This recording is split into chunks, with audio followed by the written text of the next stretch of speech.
Yasmina Brunet s'intéresse depuis longtemps à la danse orientale, à travers sa pratique, mais aussi à travers des recherches qu'elle mène dans le cadre de ses études. Elle suit de près tout ce qui se passe dans les pays arabes.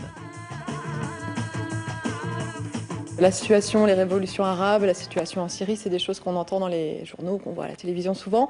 Et j'ai toujours trouvé qu'il y avait très peu de choses à ce sujet-là, qu'il y avait presque une omerta sur ce thème.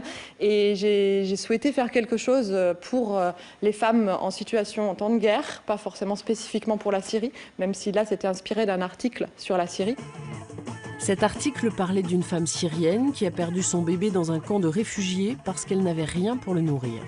Des situations de guerre où finalement c'est sur elles que vont s'abattre les bombes, c'est dans les maisons, c'est des choses qui pour moi sont vraiment injustifiables et c'est les premières victimes de la folie du monde.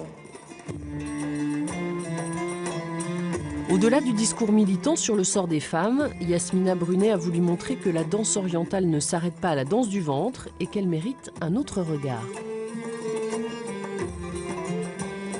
J'ai compris l'importance de cette danse pour la femme, pour son bien-être, pour son développement et puis pour la mise en scène de la féminité. Mais j'avais aussi envie d'aller plus loin et de montrer la palette des sentiments qu'on peut avoir. Et la danse orientale permet vraiment de tout montrer.